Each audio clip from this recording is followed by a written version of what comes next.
Tac. Bien, donc bonjour à toutes et tous, bienvenue pour ce live sur, l'analyse des professions de foi, des candidats aux élections régionales. Alors, comme vous le voyez, j'ai déjà mis en place, bon, j'ai un nouveau setup. J'ai mis en place, heu, la liste qui est disponible directement sur le site, du ministère de l'Intérieur, avec toutes les professions de foi en fonction des régions. Bon, ici, vous pouvez voir que nous, dans la région Auvergne-Rhône-Alpes, on a 9 listes. Elles sont classées par ordre, officiel. C'est-à-dire que c'est le même ordre que vous avez, par exemple, sur les, panneaux d'affichage, lorsque vous, passez dans votre ville ou votre village et puis que vous voyez, justement les panneaux d'affichage avec les affiches de tous les candidats et toutes les candidates. Bien, donc voilà, si vous voulez aller les voir, vous-même ou si vous voulez, pour une raison ou pour une autre, directement, aller sur le site, pour une autre région, par exemple, du ministère de l'Intérieur, vous pouvez aller sur programme-candidat au pluriel .intérieur.gouv et puis, je peux vous montrer et une fois que vous êtes dessus, voilà, vous pouvez consulter les programmes des candidats. Apparemment, j'ai pas testé, mais vous pouvez faire la même chose pour, bah, tiens, on va regarder, pour les élections départementales.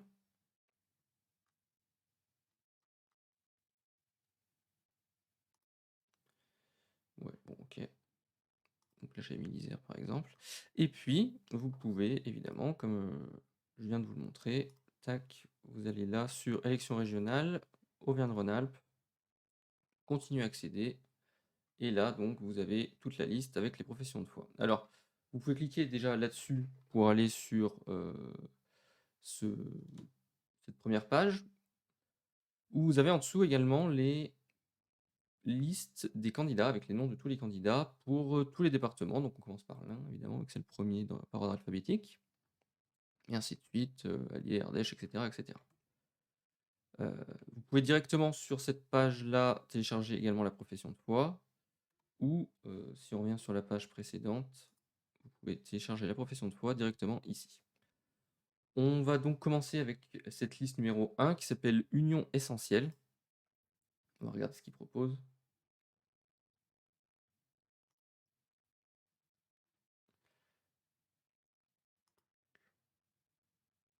Alors Union essentielle, moi j'ai regardé un petit peu, ce à quoi ça ressemblait. Bah, déjà il y a des problèmes d'affichage visiblement.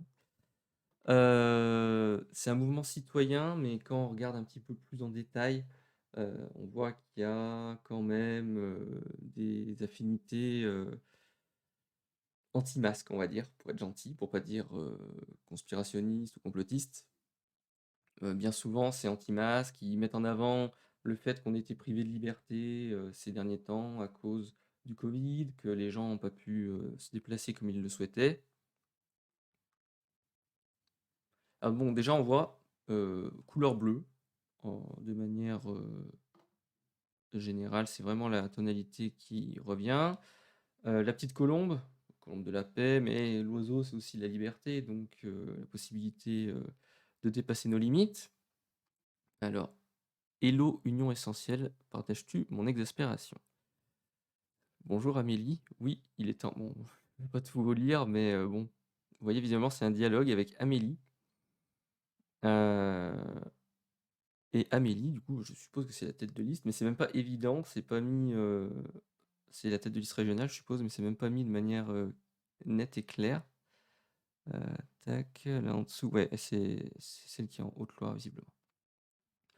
Donc, l'union essentielle est l'expression d'un désir de liberté des citoyens français.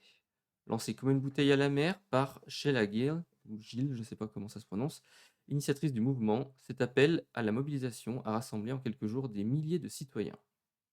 On est vraiment dans la logique citoyenniste là, pas très, très loin de ce qu'on a pu voir avec les gilets jaunes par exemple, il y a quelques mois maintenant. Donc ces citoyens qui ont perdu la foi en la politique et inquiets pour l'avenir de notre pays. Voilà, sans aucun soutien médiatique effectivement, sans aucune existence propre sur les réseaux sociaux, sans aucune structure préexistante, nous avons lancé un fantastique élan national maillant toutes les régions. Donc l'union essentielle s'est imposée car déjà présente dans chaque citoyen. essoufflés par l'absence d'écoute et la perte de sens d'un monde politique perverti. On surfe vraiment sur la vague, contestataire, dégagiste, et même plus que dégagiste à mon avis, la vague, heu, un peu tous pourris finalement. Union Essentielle regroupe des centaines de citoyens qui ont compris que personne n'assurerait mieux que leur propre représentation. Donc c'est quasiment de la démocratie directe finalement, sans les intermédiaires que seraient les élus. Notre volonté est de replacer l'humain au centre de la décision politique. Notre raison d'être est de redonner le pouvoir au peuple. Nous sommes tous essentiels. Voilà, on remarque bien, tous essentiels, hein, c'est pas toutes ou toutes en écriture inclusive et tous essentiels, c'est tous essentiels ici. Voilà, après ils font simplement, un petit retour sur les compétences, régionales exclusives. Bon ça à force, de lire les professions de foi, à force, de s'intéresser aux élections régionales, on finit par savoir un petit peu ce que sont, les compétences, des conseils régionaux. On a donc l'économie, les lycées, les transports, gestion des fonds européens, la formation professionnelle, l'apprentissage, l'alternance et l'aménagement du territoire. Bon, ça reste très, très vague, très flou. Heu, compétences partagées avec le département en je sais pas avec quel département, parce que normalement ça dépend des départements, mais ici ils précisent pas, mais en tout cas il y a culture, tourisme et sport. Bon après ils ont mis leur petite carte avec, leur tête de liste dans chaque département. Puis, fondamentaux d'union essentielle, un laboratoire vivant pour la démocratie directe, l'expression concrète de l'intelligence collective, démontrant par sa genèse inédite la force du travail collaboratif. Elle a déjà gagné d'avoir rendu sa noblesse au mot solidarité. On n'est pas loin quand même du bullshit managérial avec la phrase sur, avec cette deuxième partie, l'expression concrète de l'intelligence collective, on n'est pas très loin. Mais ils mettent quand même le mot solidarité, qui est plutôt d'habitude un vocabulaire de gauche. Donc, on voit quand même qu'ils essayent un petit peu d'aller prendre. Ils vont chercher les codes couleurs plutôt de la droite, hein, parce que le bleu c'est plutôt la droite d'habitude. Mettre en avant beaucoup la liberté, c'est très très de droite également. Mais là, on met un petit tac, un petit point sur la solidarité, qui est plutôt une valeur habituellement de gauche. Donc, ils essayent, ils ont l'air d'être un peu attrape-tout en fait. La sécurité alimentaire et sanitaire, la protection des personnes, des biens et de l'environnement. Alors là, c'est également de à part sécurité protection des personnes, si encore ça peut être, de gauche et tout le reste là de toute la phrase, c'est totalement, totalement la gauche. Donc nous rassemblons les oubliés du gouvernement, les étudiants, les artistes, les petits commerçants, les agriculteurs, les médecins. Je sais pas que les médecins étaient oubliés du gouvernement, à part dans l'hôpital public, mais, bref. Les chefs d'entreprise, les fonctionnaires, et cetera, et cetera. Salut Gitan Monkey, bienvenue. Les déçus de tous les partis politiques. Nous œuvrons pour la réconciliation, pour le retour de la proximité sociale, aux gestes sincères et à la sérénité sanitaire. Petit point sur, la santé et la crise sanitaire, petit point de rappel. La création de la liste citoyenne d'Union Essentielle Auvergne-Rhône-Alpes est totalement inédite. Elle écrit déjà, de par sa singularité, une page d'histoire. Désormais, vous avez le pouvoir d'en rédiger la suite avec nous et ensemble, nous saurons nous rappeler que nous sommes tous essentiels. Bon, clairement, on voit déjà que heu, il y a pas d'idées concrètes politiques mises en avant. C'est des choses très, très, très vastes, très globales, très, abstraites. Voilà, c'est ça le terme, c'est très abstrait. On c'est plus des volontés finalement, on va faire comme ci, on va faire comme ça, mais ils disent pas ce qu'ils vont faire, grâce à cette volonté finalement. Et puis, on voit qu'il y a pas de, il y a pas de ligne politique vraiment très, très claire. Ils proposent des choses, encore une fois générales, mais on ne sait pas vers s'ils vont plus s'orienter vers la gauche, vers la droite, vers le centre, vers l'extrême gauche, vers l'extrême droite. C'est très, très, très, très flou. C'est vraiment attrape-tout, j'ai l'impression. Et donc je vous disais au début que, si on regarde un petit peu en profondeur, j'étais allé un petit peu voir, plus en détail, mais, c'est très, très proche de tous les mouvements anti-masques et les choses comme ça, visiblement. Bon, c'est pas la j'ai voulu faire par ordre, chronologique et par, l'ordre, justement qu'il y avait dans, pas chronologique, pardon, dans l'ordre que la préfecture a donné, du coup, les numéros de liste. Oui, c'est possible que ce soit un tacle, tout à fait, sur les véritables insoumis, oui. Ouais, ouais. Du coup, j'ai voulu faire dans cet ordre-là. C'est clairement pas la liste principale. C'est pas celle qui aura le plus de voix, qui a le plus de portée, qu'on va le plus écouter, donc je vais assez rapidement passer à la suivante pour, heu, pour continuer. Alors, liste numéro 2, l'écologie, c'est possible avec Fabienne Grébert.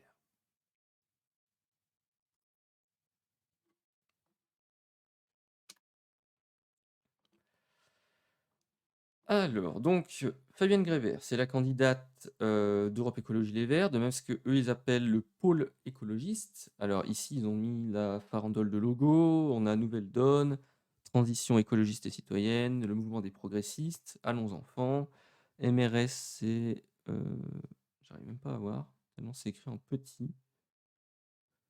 Mouvement des régions de Savoie, ouais, c'est pour ça qu'il y a le drapeau un petit peu de la Savoie en arrière-plan. Génération Écologie, Place Publique, Génération Le Mouvement et enfin Europe Écologie Les Verts. Bon, Fabienne Grébert, elle est donnée avec quand même pas mal de points dans les sondages, hein, actuellement. Elle est autour de 11-12, donc au-dessus des 10 qui permettent de se maintenir au second tour. Elle est, selon les sondages, en 3, 4, 5e place. Si on regarde, tiens, je vais regarder, on peut regarder d'ailleurs pour donner un ordre d'idée. Sondage touc régional. Ah bah tiens, il y en a un qui a été il y a eu un article il y a 1 heure environ, en Auvergne-Rhône-Alpes. Alors, Auvergne-Rhône-Alpes, donc on a toujours Laurent Wauquiez qui est premier, largement en tête. Cotarac pour le Rassemblement national, deuxième à 22 LREM, troisième à 14 Après, Najat Vallaud-Belkacem pour le PS à 12 et Fabienne Grébert à 11 Et ensuite, Cécile Cukierman, LFI, PCF, Génération Climat et Ensemble à 5 Chantal Gomez, Hello à 2 Farid Omeir de l'Union des musulmans de France à 0,5 et chez Laguiel, sans étiquette 0,5, c'est la liste qu'on vient de voir. Donc, vous voyez bien qu'elle n'est pas créditée de beaucoup de points, la liste qu'on vient de passer. Donc voilà, Fabienne Grébert, elle est plutôt 5e à l'heure actuelle, quoi. Bon, déjà, on voit la mise en avant, c'est beaucoup plus «propre» entre guillemets, sans vouloir être désobligeant comme tract que le tract précédent. Heu, la charte graphique est mieux faite, il y a une personne bien identifiée, alors que tout à l'heure, on avait juste, une image, un petit peu, petite, floue de la tête de liste. Là, la tête de liste régionale est bien identifiée. Donc, c'est Fabienne Grébert, qui est de Haute-Savoie et le slogan: «L'écologie, c'est possible». Donc je vais lire un petit peu sa profession de foi. Je m'appelle Fabienne Grébert, j'ai 56 ans, mère de 2 grands-enfants, universitaire et chef d'entreprise. Je sollicite votre confiance pour présider notre région Auvergne-Rhône-Alpes. Élu régional depuis 2015, l'intérêt général guide mon action. Conseiller municipal d'Annecy, j'ai été l'un des moteurs de la victoire des écologistes dans cette ville en 2020. Ça, c'est nouveau. Ça, le fait que les écolos puissent euh, se gargariser d'être, des élus de villes, soit grandes, soit moyennes comme Annecy, ça c'est un peu nouveau quand même parce qu'ils ne pouvaient pas le faire avant et là vu que depuis 2020, ils ont pris pas mal de communes et ben, maintenant ils peuvent dire: «Bah, voilà, nous on sait gérer, non seulement on sait faire des campagnes électorales qui sont victorieuses, donc bah, c'est intéressant, votez pour nous parce que peut-être que justement pour cette nouvelle élection, on sera encore victorieux et en plus ça permet de, montrer qu'ils savent gérer des villes, gérer des portefeuilles budgétaires, gérer le lien avec les associations, et cetera, malgré, pour Europe Écologie, toutes les polémiques qu'on a eues dernièrement. En 2021, nous pouvons faire gagner l'écologie partout dans la région et pour tout le monde. C'est urgent. Crise sanitaire et climatique, désordres économiques et sociaux, montée de la haine. Nous savons toutes et tous qu'il faut changer de cap. Là, on note quand même l'usage de l'écriture un peu plus inclusive pour prendre tout le monde en compte. Elle n'a pas juste dit nous savons tous qu'il faut changer de cap. Donc on se situe bien dans le rayon quand même de la gauche. Je m'y engage, chaque euro investi servira à réparer le monde et préparer l'avenir de nos enfants. Une région peut faire beaucoup pour sa jeunesse et des emplois solides, pour nos transports du quotidien, pour la nature et une agriculture de qualité, pour la culture et notre santé. Auvergne-Rhône-Alpes a des atouts, j'aime ses terroirs, soyons fidèles à son esprit de résistance et à notre vocation d'innovation. Je serai la présidente d'une région qui agit en toute transparence et avec équité.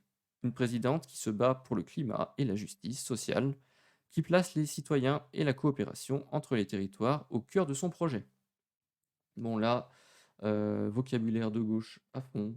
Ce sera une présidente qui agit, certes, mais une présidente qui agit avec les citoyens, avec la concertation. Voilà, c'est bien souvent ça le vocabulaire utilisé, la concertation avec les citoyens. Après, il y a le vocabulaire de la justice, du climat, évidemment, euh, qui sont très très connotés pour Europe Écologie Les Verts. Ma détermination est totale, je suis entouré de femmes et d'hommes de conviction, d'expérience et ancrés dans les réalités locales. Écologistes, citoyens, de gauche et humanistes. Voilà, bon. Là, même pas besoin de faire le décryptage, ils expliquent eux-mêmes quelles sont leurs orientations. Demain, pour gagner, nous continuerons à rassembler. Nous sommes prêts. Voilà. Là, c'est regardez-nous, on est euh, compétent, on sait gérer des villes, et là maintenant on aspire à gérer carrément des régions, ce qui est encore un échelon bien supérieur, donc vous pouvez y aller, vous pouvez voter pour nous. Dimanche 20 juin, allez voter, chaque bulletin est décisif. L'écologie en Auvergne-Rhône-Alpes, c'est possible. Donc ma priorité comme présidente, prendre soin de nos enfants et de nos biens communs. Tiens, ça c'est drôle de parler des enfants, c'est quand même une stratégie qui est assez originale, je trouve. Euh, C'est vraiment l'idée de l'écologie pour demain, l'écologie qui... Oui, effectivement, elle joue beaucoup sur le côté mère, ouais, j'allais en parler.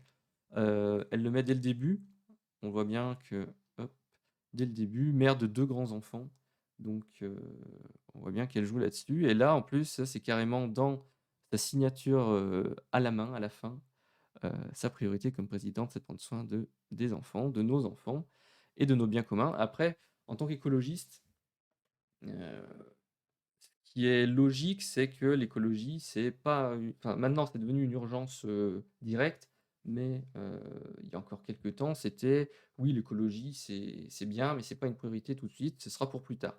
Et donc, comme il y a un slogan qui dit on emprunte la terre qu'auront nos enfants, et ben là c'est un petit peu dans cet ordre d'idée, c'est-à-dire que elle veut faire en sorte que la planète aille mieux pour les enfants justement de demain, pour que les générations futures puissent bénéficier de cette terre que les générations précédentes ont, il faut l'avouer, plutôt saccagée. Donc je pense que c'est un peu ça la logique. Ensuite, deuxième page de la profession de foi. Donc, on retrouve le logo L'écologie, c'est possible en Auvergne-Rhône-Alpes. C'est le logo qu'on voit sur toutes les affiches. Ici, dans nos villes et villages, ailleurs en Europe, l'écologie est en plein élan. Pour le climat, pour l'emploi et les solidarités avec les régions, amplifions le mouvement. Petite référence à l'Europe.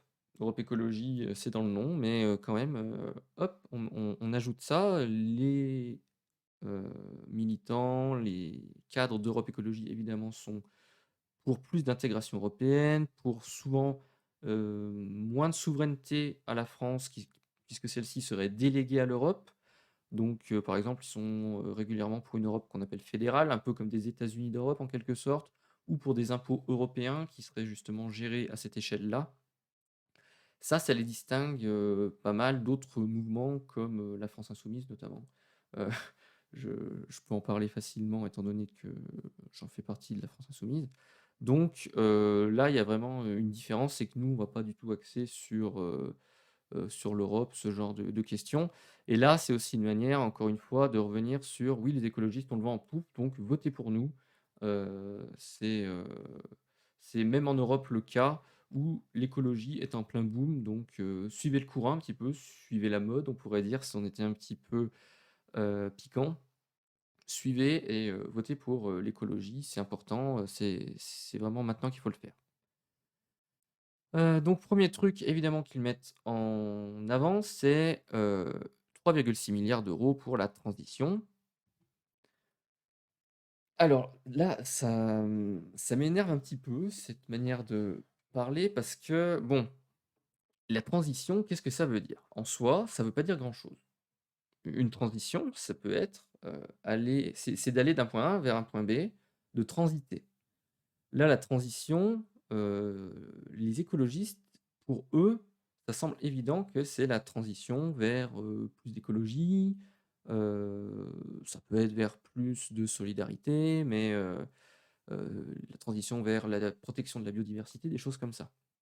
Ici, il y a pas de précision sur la transition. Alors, ça peut être interprété de plein de façons et je ne sais pas si c'est une stratégie pour, un peu également attrape-tout pour dire: «Bah, voilà, nous on veut aller vers la transition», mais il me semble quand même bien de dire la transition vers un point. Il y a pas de transition en soi, ça n'existe pas. Donc moi, je pense que ce serait bien de préciser, ça j'aime pas trop cette manière de faire, de dire juste la transition, vu qu'on peut un peu mettre tout et n'importe quoi derrière le terme transition. Bref, 100 000 nouveaux emplois non délocalisables, des formations professionnelles tout au long de la vie pour se reconvertir, des pôles de recherche pour développer les filières d'avenir, des critères socio-environnementaux pour les aides régionales. Bon là, j'ai pas grand-chose à redire là-dessus, c'est assez clair. On voit un mélange de écologie et filière justement professionnelle, un petit peu du coup d'aspect social pour Europe Écologie, les Verts, ce qui n'est pas toujours là-dessus dont ils font leur pub. Donc bon, voilà, pas grand-chose à redire là-dessus. L'après-Covid, soutenir les plus fragiles. Donc là, on a une croix à côté, donc on peut supposer que ça va concerner notamment la santé. Implantation de centres de santé dans les déserts médicaux, plan de revitalisation de la culture dès l'été 2021, soutien aux territoires zéro chômeur de longue durée, fonds d'investissement pour l'économie sociale et solidaire. Là, il file un petit peu la question sociale qui était un petit peu abordée au point précédent en l'alliant à la question du Covid. Oui, le Covid a créé une crise économique, le Covid a détruit des emplois et la région peut être là justement comme bouclier en quelque sorte pour soutenir justement l'économie et l'emploi des habitants de la région Auvergne-Rhône-Alpes. 8 millions d'arbres pour 8 millions d'habitants. Ah! Alors là, on est vraiment dans l'écologie de Europe Écologie Les Verts, bon, je vais lire le truc et puis je débrieferai après. Valorisation de la biodiversité, restauration des espaces naturels, objectif zéro artificialisation nette des sols, protection des ressources comme l'eau, action pour la qualité de l'air, développement des parcs naturels régionaux. Bon, je suis un peu mauvaise langue, c'est le titre qui m'a fait, être comme ça, mais le descriptif de cette partie est plutôt pas mal. Il y a, bon, des choses, c'est pas très précis, hein, encore une fois, on note quand même bien que, ils disent pas comment ils vont protéger les ressources, comment ils vont faire pour, développer les PNR et cetera et cetera. Mais voilà, c'est ça, personne ne va être contre tout ça, c'est assez consensuel. Je pense que, peut-être pas avec le même vocabulaire, mais même la droite aurait à peu près le même genre, pourrait tenir le même genre d'idée générale. Peut-être qu'ils le feraient pas passer en premier er comme là, mais c'est assez consensuel et puis bon, 8 millions d'arbres pour 8 millions d'habitants. Bien sûr qu'il faut planter les arbres, mais enfin, je sais pas, c'est pas un truc qui me semble, à mettre comme prioritaire. Là, c'est vraiment de la symbolique et de l'affichage, quoi. C'est pas de l'écologie profonde, c'est pas, bah, voilà, on va aller, empêcher les entreprises de faire des dégâts dans la nature, des choses comme ça. c'était pas le même ordre d'idée que de l'écologie qui serait un peu plus sociale, même si, pour être honnête, ils en parlent dès le premier point sur les 3,6 milliards d'euros pour la transition. Alors, ensuite, un plan global pour la jeunesse. Un revenu d'autonomie de 400 euros pour les 18-25 ans sous le seuil de pauvreté, un plan d'investissement pour le confort et la rénovation énergétique des lycées, budget participatif pour les projets pédagogiques et l'accès au logement étudiant garanti des campus accueillants. Bon, bah, plutôt sympathique, hein, une manière de mettre en avant, la jeunesse, de lui faire des promesses, plutôt intéressantes pour, des jeunes qui sont vraiment en difficulté, dans notamment avec l'après covid là, on a vu les files, d'attente dans heu, les Restos du Cœur, les l'association qui donnait à manger aux étudiants. C'est vraiment bien, à mon avis, de s'intéresser à cette problématique et là, c'est fait d'une manière, plutôt intéressante et plutôt clairement de gauche. Là, il y a pas grand chose à redire là-dessus. Pour des territoires vivants et résilients. Bon, le terme résilient, c'est pareil, je trouve que c'est en fait, déjà, je sais pas si tout le monde imagine ce qu'il y a derrière résilient. C'est pas pour, prendre les gens pour des idiots, hein, c'est vraiment que c'est pas un mot très courant. Et il faut à mon avis déjà pas mal s'intéresser à la politique pour savoir ce que veut dire résilient dans le contexte, de la politique. Bon, en gros, ça veut dire des territoires qui sont capables de faire front lorsqu'il y a des problèmes et dans la continuité si possible. Heu, bon, moi c'est pas un terme que j'affectionne particulièrement, je le trouve, pas clair et puis, un peu fourre-tout également, quoi. Filière agroalimentaire locale et bio, développement et fiabilité des lignes TER, transport scolaire gratuit, 400 millions d'euros pour un plan vélo, 500 000 foyers aidés pour ne plus vivre dans des passoires thermiques, montagne 4 saisons, habitée et vivante, une région 100% connectée à la fibre. Là, il y a des choses qui sont un petit peu on l'a vu d'ailleurs dans la profession de foi de tout à l'heure, mais il y a des choses qui sont un peu interconnectées avec les compétences du département. Heu, Notamment, la fibre, le développement du numérique, c'est aussi le département qui s'en gère. Les transports, ça a été longtemps le département. Il y a encore des délégations, mais la région a tendance à récupérer de plus en plus, cette compétence. Bon, ça me semble plutôt intéressant dans l'ensemble, 400 millions d'euros pour un plan vélo, ça, il faudrait savoir comment on les répartit. Est-ce que c'est n'importe qui peut prendre, les 400 millions pardon, j'ai dit 400 euros, c'est 400 millions d'euros pour le plan en général? Est-ce qu'ils vont le donner directement, aux gens? Est-ce que ça va être, sur critères sociaux ou non? Ou n'importe qui pourra y avoir accès? C'est pas très détaillé. Et puis le vélo, c'est bien, mais pardon, mais on est en Auvergne-Rhône-Alpes. Dans les Alpes, il y a beaucoup, beaucoup, beaucoup de montagnes. Tout le monde ne fait pas du vélo en montagne. Ça paraît évident, mais c'est très épuisant de faire du vélo en montagne. Après évidemment, il y a des vélos à assistance électrique, qui existent, mais ils sont encore très, très chers. Alors est-ce qu'ils veulent mettre, de l'argent dans les vélos électriques? Est-ce que c'est juste pour les vélos tout court? Je sais pas. Vélo électrique en plus, bon, pardon, c'est intéressant, mais il reste quand même le problème après heu, du recyclage des batteries. Excusez-moi, je vais boire un coup.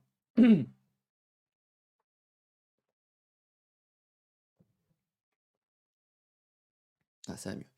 Donc ouais, c'est pas très clair et puis, ce serait bien d'avoir plus de précisions. Peut-être qu'il y a des précisions sur le site. Au début, je voulais aller sur tous les sites de campagne, mais je me suis dit que ça allait être interminable et il faudrait peut-être aller voir sur le site ce qu'ils proposent, plus précisément sur ce point. Heu et puis j'ai vu que visiblement, tous les candidats n'ont pas leur site de campagne. J'ai pas trouvé le site, alors peut-être que je suis manchot, mais je sais pas, j'ai pas trouvé, le site du Rassemblement national. Bref, point suivant: confiance, participation, transparence, justice. Convention citoyenne régionale pour la transition écologique, équité des aides entre territoires et auprès des associations, politique active d'égalité femmes-hommes, soutien à l'éducation populaire. Bon, c'est bien, mais c'est pas clivant du tout. Il y a pas de ça, c'est pareil, la convention citoyenne, en fait, C'est une manière de la mettre en place. Il y en a une nationale, évidemment, on en a beaucoup entendu parler. Macron a beaucoup vidé de leurs propositions toutes les... toutes les mince, j'ai un problème d'écran, je vois plus mon écran. Macron a vidé en tout cas toutes les propositions ambitieuses qu'il y avait de la Convention citoyenne pour le climat, donc tout ça, ça n'existe plus. Alors, attendez, excusez-moi un instant, j'ai un petit problème. Désolé pour cette interruption. Donc, on finissait sur Auvergne-Rhône-Alpes, Europe Écologie Les Verts, la profession de foi d'Europe Écologie Les Verts. Donc, on finissait sur la confiance en confiance, participation, transparence, justice. Donc oui, je disais que la convention citoyenne, il y en avait déjà une nationalement, que Macron avait assez largement vidé de leur sens les propositions qui avaient été faites par les citoyens de la convention citoyenne. Il restait pas grand-chose finalement. Il avait dit: «De toute façon, je toucherai pas à tout ce qui concerne, l'impôt, la fiscalité, bon, on va pas embêter les riches», en gros. Donc pas trop de surprises, de ce point de vue-là, il restait pas grand-chose finalement. Forcément, à partir du moment où on part en se disant: «Bah, on va déjà pas faire ça, pas faire ça, pas faire ça», il reste plus grand-chose à la fin. Bref, et du coup, là, l'idée, c'est de faire la même chose au niveau régional. C'est plutôt intéressant, il me semble, comme idée. Pour le reste, c'est bien, mais c'est pas, c'est assez consensuel aussi, il me semble, mais c'est quand même bien de le noter parce qu'il y a notamment, politique active d'égalité femmes-hommes. C'est des choses qu'on verra pas forcément à droite. Par exemple, la droite avait, elle, supprimé des subventions aux associations, d'égalité femmes-hommes. Donc, c'est quand même bien de le noter. Donc pour, terminer, bah, voilà, là, il y a la photo avec, toutes les têtes de liste, des sections départementales. Peut-être que je peux faire un petit point sur la manière dont, les régionales d'ailleurs sont, oui, le vote, de comment se passe le scrutin.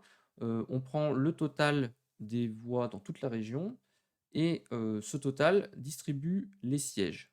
Le total des sièges et après en fonction des, départements et ben, il y a plus ou moins de sièges qui sont attribués et donc c'est pour ça que c'est aussi important d'avoir des bonnes têtes de liste, dans les départements. Parce qu'il y a du coup, il y a une liste par département et donc les têtes de liste de département vont faire la campagne, pour, heu, pour leur, parti, leur mouvement et cetera et cetera et donc c'est intéressant, de les avoir parce que, justement ça me fait une pluralité dans, les visages, dans les, profils de candidats.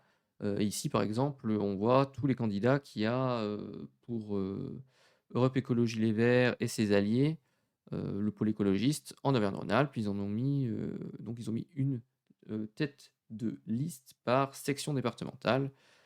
Et donc on arrive à 13, le nombre de départements totaux qui, regroupent enfin qui forment la région Auvergne-Rhône-Alpes. Bien, on va pouvoir continuer. Je vais essayer d'être un peu plus fluide et j'espère que je ne serai pas à nouveau coupé. Profession de foi de lutte ouvrière, faire entendre le camp des travailleurs. Alors attention, quand on arrive ici, en général, il y a beaucoup de textes, beaucoup de textes, beaucoup de textes. Ça, c'est, un classique chez les trotskistes. Heu, ils peuvent être par ailleurs très sympathiques, mais ils tartinent de texte à fond et en général, plus on va à l'extrême gauche, plus il y a du texte et du texte pas très souvent, bien mis en valeur, qui donne pas souvent, pas toujours envie de lire en tout cas. C'est un peu dommage parce que malheureusement, la forme, ça compte beaucoup pour faire, entendre le fond et là, enfin vous voyez franchement la profession de foi quoi, bon c'est quasiment un texte sur Word quoi qui a été, placé là comme ça, c'est un peu dommage quoi. Heu, est-ce que je vais tout lire? Heu, bon alors travailleuses, travailleurs, ce slogan classique, des trotskistes, qui commence toujours par là parce que les trotskistes, restent des marxistes qui, voient, le monde, la politique, par le prisme de la lutte des classes et notamment celui, des travailleurs qu'il faut défendre, avec qui il faut lutter, qu'il faut armer intellectuellement pour lutter contre la bourgeoisie, le patronat, et cetera, et cetera. Donc, je vais lire: «Même lorsque l'épidémie sera vaincue, ce dont nous sommes encore loin, les travailleurs auront toutes les raisons de craindre l'avenir que la classe capitaliste et son État leur réservent. Ce sera le prolongement du présent, en pire. La bourgeoisie, confrontée à la crise de son économie, poursuivra son offensive contre tous ceux qui vivent de leur travail.»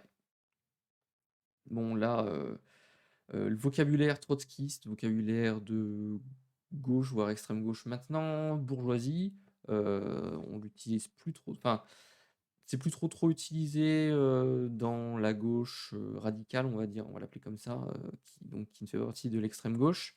Et puis capitaliste, c'est rare maintenant que les gens, de gauche aient ce mot à la bouche. Ça peut arriver, mais ça fait vite peur en fait de dire, capitaliste ou anticapitaliste surtout.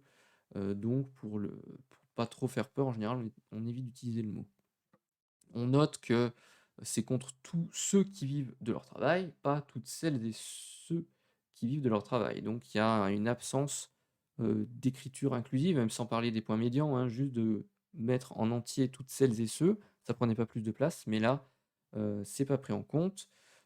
Hello a pas une grosse, tradition de, lutte féministe, mais dans le sens, moderne, de la lutte féministe. Évidemment qu'ils sont pour, une paix égale entre femmes et hommes, des choses comme ça.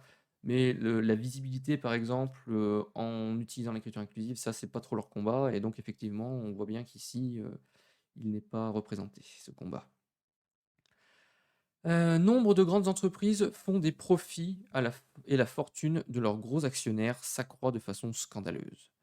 Cela a pour contrepartie les licenciements massifs, les baisses.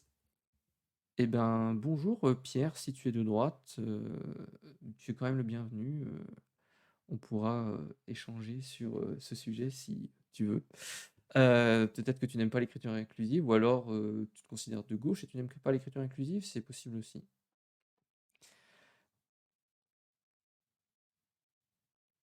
D'accord. Ouais, c'est embêtant quand même d'être raciste. Heu, ça, je pense qu'on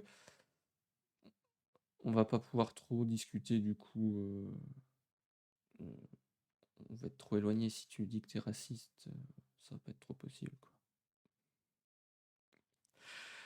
Bon, je continue. Cela a pour contrepartie les licenciements massifs, les baisses brutales de salaire, l'aggravation des cadences. Cela pousse déjà de nombreux travailleurs vers la misère. Non.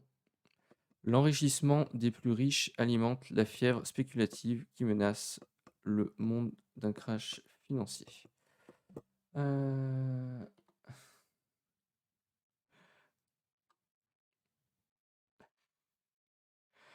Attends, on l'avait pas encore sorti celle-là, bon, c'est pas grave. La pandémie, miroir des inégalités sociales.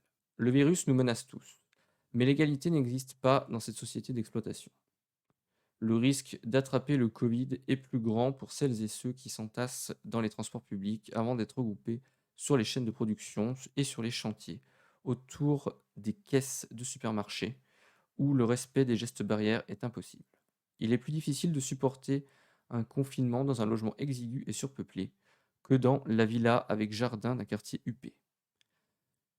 Oui, la gestion de la pandémie témoigne du profond mépris de la classe capitaliste et de son personnel politique pour les intérêts et les sentiments de la majorité. À leurs yeux, les travailleurs sont là pour travailler quoi qu'il en coûte, pour faire tourner l'économie, rapporter du profit à une minorité privilégiée. Pas pour décider ni contrôler, mais pour obéir, même lorsque leur santé et leur vie sont en jeu.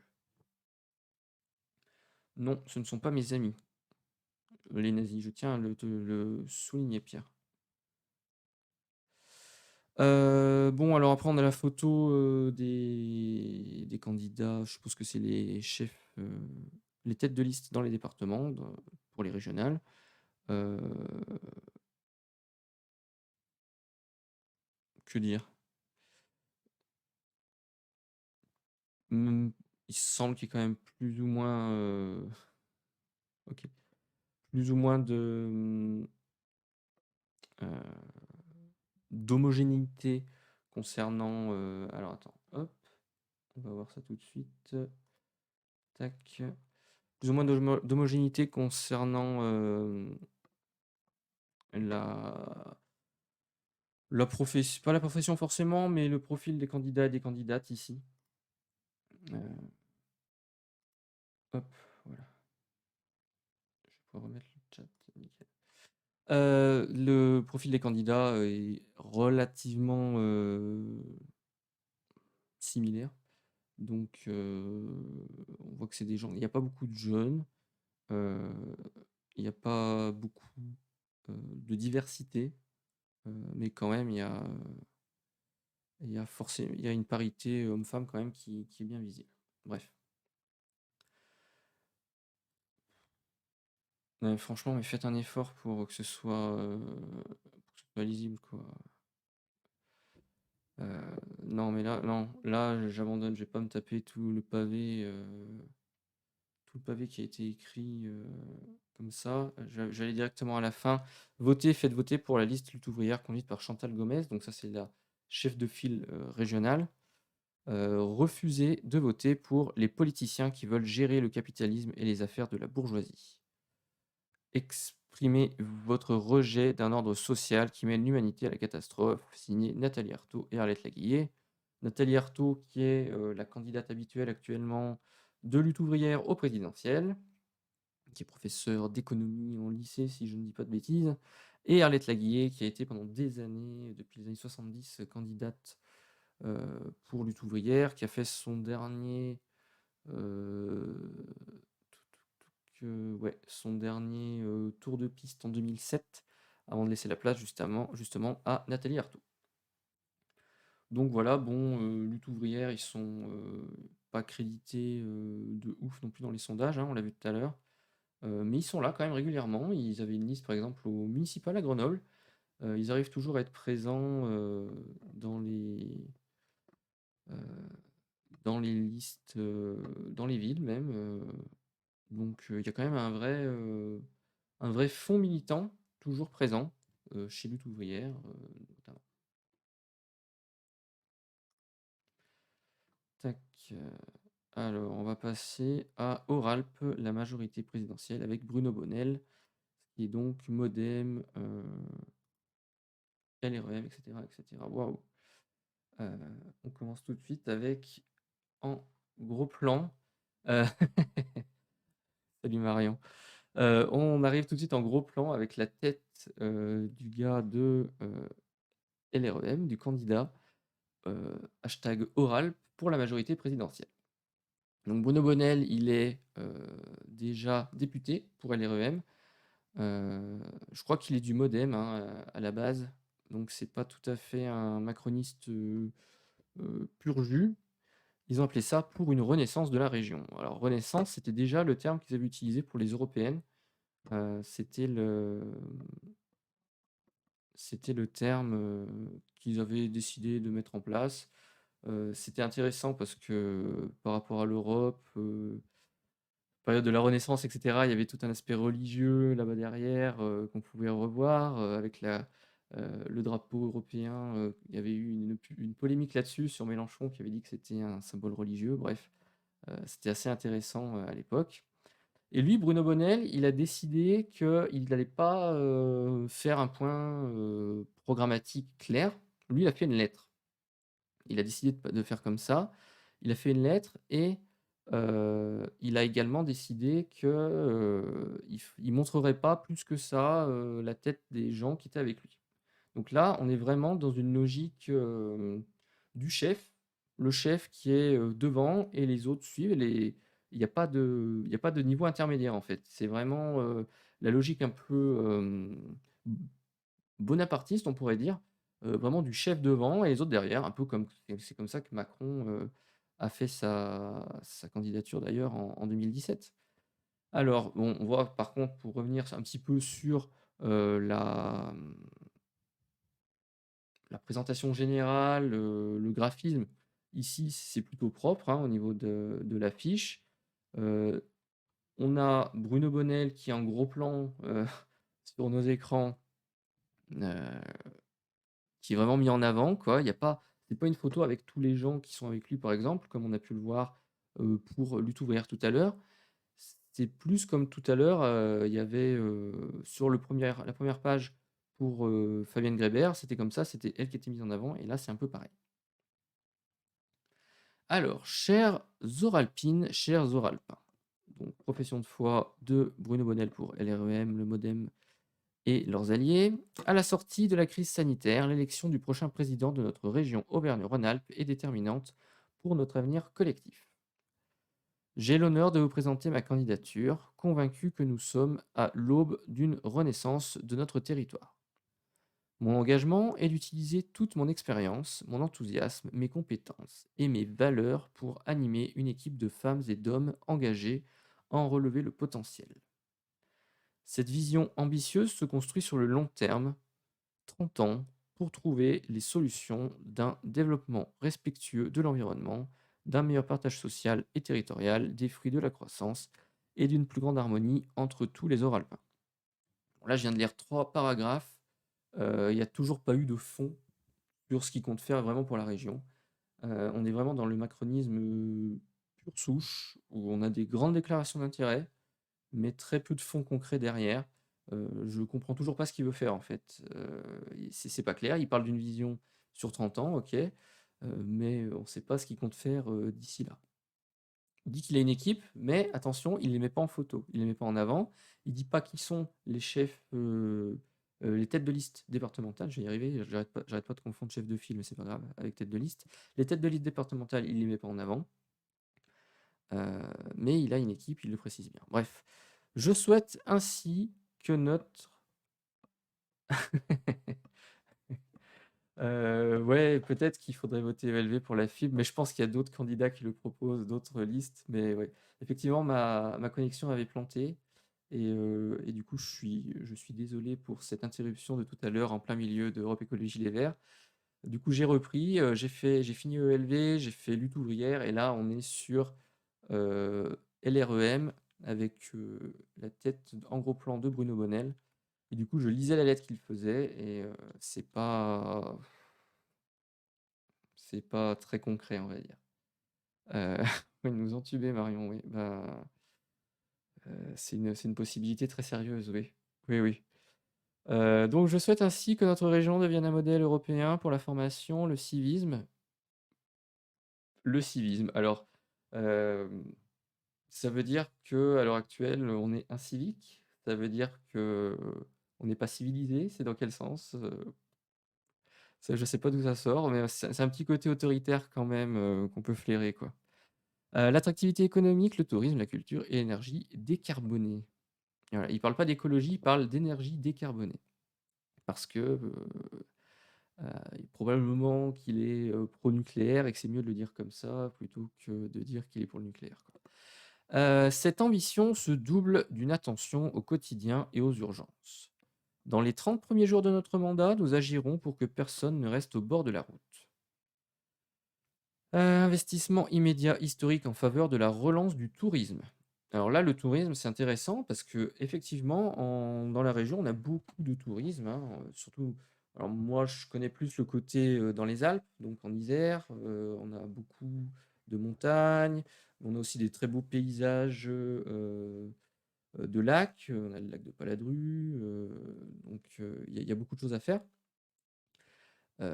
Mais le tourisme, c'est quand même bien souvent, une manière de dire aux gens extérieurs: «Venez visiter ma région». Oui, on a aussi tout ce qui est, culturel et tout ce qui est patrimonial, évidemment. Donc c'est bien souvent: «Venez visiter ma région».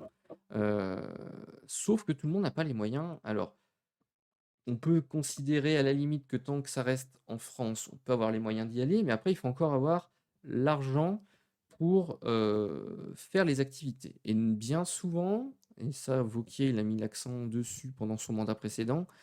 Bien souvent, c'est le ski qui prend, le dessus et le ski, les études le montrent, le ski, c'est vraiment le sport, bourgeois, je dirais pas, par excellence, mais l'un des nombreux sports que les classes sociales supérieures, pratiquent et justement, on a les politiciens, on va dire de droite et LREM qui vont dire: «Ah venez faire du ski dans notre région», en appelant justement les gens des autres régions à venir et en se moquant un peu du fait qu'il y a des gens qui habitent même leur région qui ne pourront pas aller au ski parce qu'ils n'ont pas forcément les moyens d'y aller.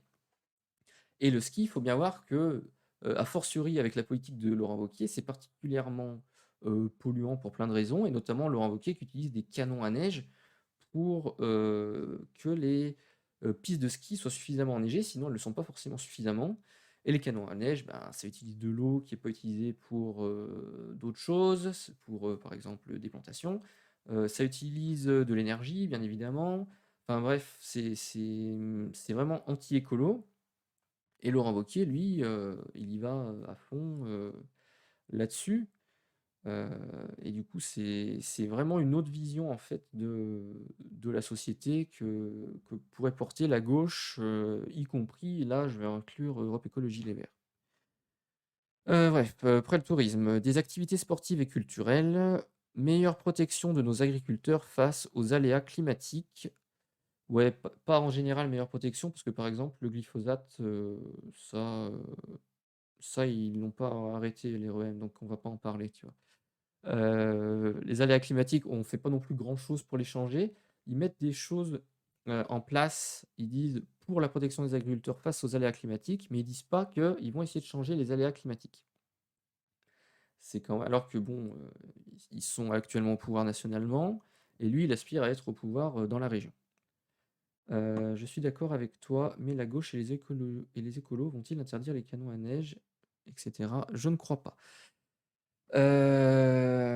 C'est une bonne question. En vrai, il faudrait aller voir s'ils ont un positionnement clair là-dessus, mais ce que je sais, pour avoir beaucoup regardé ce qui se passait, au départemental en hiver et avoir, fait le bilan, de ce qui se passait au conseil, départemental de l'Isère avec, de l'opposition de gauche et des écolos qui avaient, enfin des citoyens de la gauche et des écologistes, c'est comme ça que s'appelait le groupe qui étaient du coup en opposition dans un conseil départemental de droite.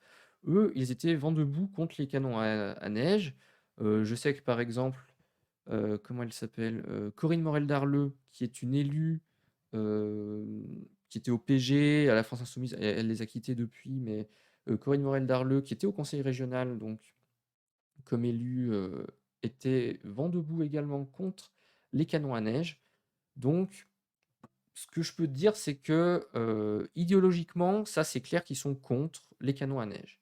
Est-ce que après, une fois au pouvoir, ils vont dire: «On arrête les canons à neige, on arrête, X de canons à neige, mais il faudra en garder un petit peu parce que quand même c'est important pour le tourisme». Là, je peux pas dire, «Ouais, c'est sûr qu'ils vont arrêter 100 des canons à neige», ça, c'est clair, ouais.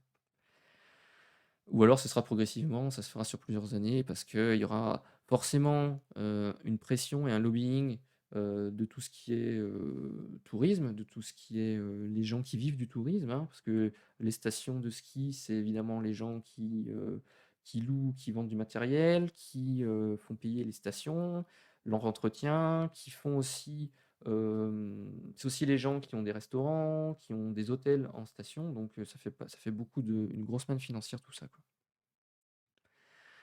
Tac, tac, tac. Lancement des grands chantiers pour le renouveau de nos cœurs de ville. Diminution de l'abonnement TER pour les jeunes. Alors tout à l'heure, Fabienne Grébert, elle était pour, la gratuité. Là, c'est, diminution de l'abonnement pour les jeunes pour les TER et on remarque grand chantier pour le renouveau de nos cœurs de ville. Heu, on s'intéresse aux urbains. Ça c'est vraiment quelque chose, oui, c'est ça Marion, tu as raison, un plan de transition. Ça se fera sur plusieurs années, de toute façon, c'est de la planification, c'est obligé si ça se fait, l'arrêt des canons à neige. Heu, Là donc, le grand chantier pour le renouveau de nos cœurs de ville, on s'adresse vraiment à l'électorat urbain. Là, on sait que sociologiquement, ceux qui votent Macron, c'est plutôt les urbains, les diplômés. C'est d'ailleurs un petit peu le même électorat que celui qui va voter Europe Écologie Les Verts, bien souvent. Il y a vraiment un recouvrement entre les 2 électorats qui se fait. Mais là, lui, il s'adresse directement aux urbains, quoi. Il fait pas semblant, il parle des agriculteurs. Là, ça peut un peu toucher les milieux ruraux, mais sinon la ruralité, il en parle pas tellement. Alors qu'il y a évidemment dans la région Auvergne-Rhône-Alpes des tonnes et des tonnes de zones rurales, dans tous les départements quasiment. Accompagnement de ceux qui recherchent un emploi et des entreprises en difficulté. Ben, ouais, OK, il dit pas sous quelle forme. Heu, accompagnement, est-ce que c'est non, ce sera pas un accompagnement, financier, ça c'est déjà clair, mais, est-ce qu'il va faire quoi? Il va faire du coaching? Voilà, c'est toujours la même chose. C'est une belle déclaration d'intérêt, mais il faut voir ce qu'il met derrière et accompagnement des entreprises en difficulté. C'est bien, mais est-ce qu'il met des critères derrière? Est-ce que c'est que les entreprises, qui ne sont pas dans l'industrie polluante, qui font en sorte justement de polluer, on va dire, le moins possible si elles peuvent pas faire autrement? Ou est-ce que c'est à l'aveugle? Enfin, voilà, parce qu'il y a 1000 possibilités dans les entreprises en difficulté. On a des entreprises qui peuvent se mettre, elles-mêmes en difficulté en, heu, comment dire? Organisant leur faillite, ça existe, hein, surtout les grandes entreprises qui ont plusieurs filiales. Et donc il va y avoir une filiale qui va être en faillite et puis l'autre qui marchera très, très bien.